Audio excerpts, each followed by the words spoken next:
Coach, could you just talk a little bit about what your role is on this staff? Just kind of explain that there. Okay, so my primary role is I'm special teams coordinator. So I'll handle all the special teams except the kickoff return. Coach Brewster is an expert kickoff return guy, so we let him handle that. Then defense, I'll coach the outside linebackers, which includes the rush guys and defensive end some. How do you think the special teams and your outside linebackers group has kind of progressed since you got here throughout spring? Well, I think that the special teams have been a big emphasis for us, because we really had no returning specialists. So we were just kind of in search of who we thought could do it. I think that they got a lot of reps and they got a lot of work, and I think they started to sort themselves out as far as who we think at different positions can help us. We didn't do a ton of scheme stuff in the spring because it was mainly just trying to establish depth charts and guys we thought could fit one place or another. So that was kind of the focus of the spring. In terms of the outside linebacker, the overhang players, it was basically a adjustment of them getting to know me and me getting to know them, and how you say things as opposed to how things were said in the past, and how we coach techniques as opposed to how things were done in the past, and how Coach Baby wants them done in his defensive system. Can you expand the role of that Russian outside linebacker?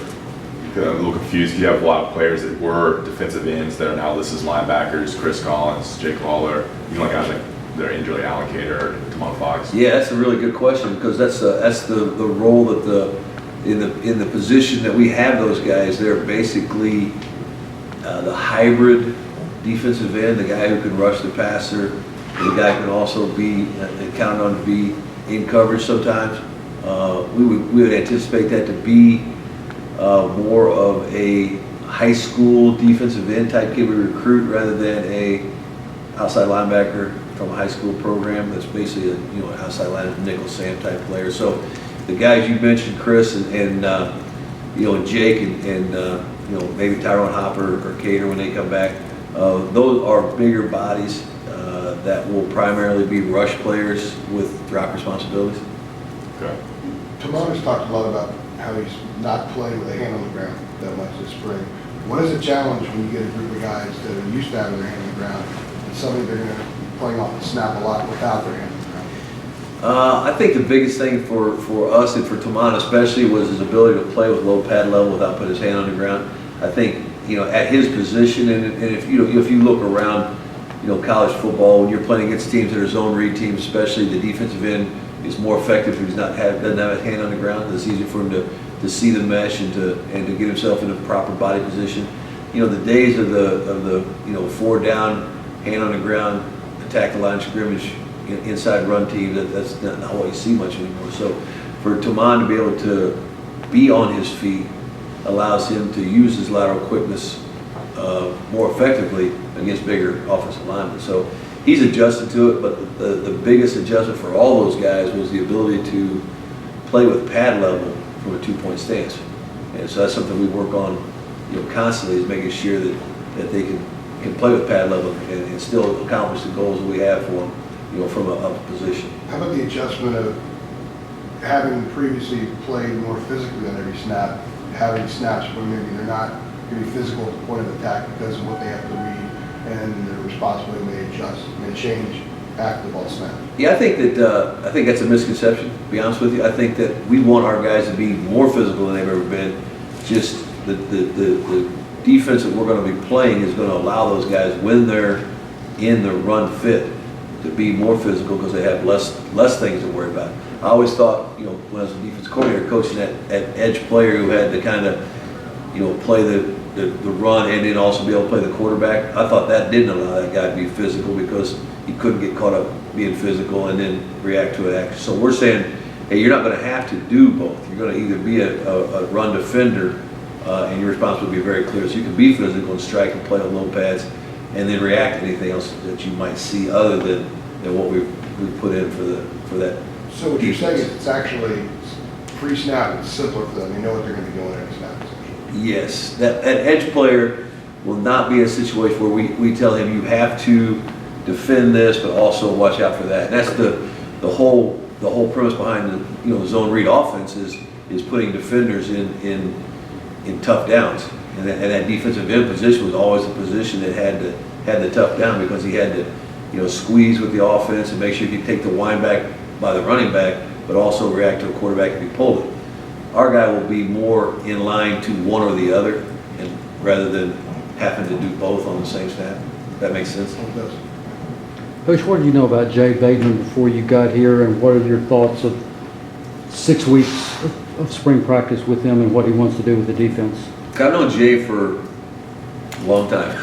When I was the head coach at Randolph-Macon, Jay played at Randolph-Macon a couple years before I got there, so he was around. He took a job at Hampton-Sydney, one of my first 1 or 2 years at Randolph-Macon. They were big rivals. I always thought Jay was a really good football coach when he was at Elon, and he went to Ball State. Being from Indiana, we were familiar with what they were doing at Ball State.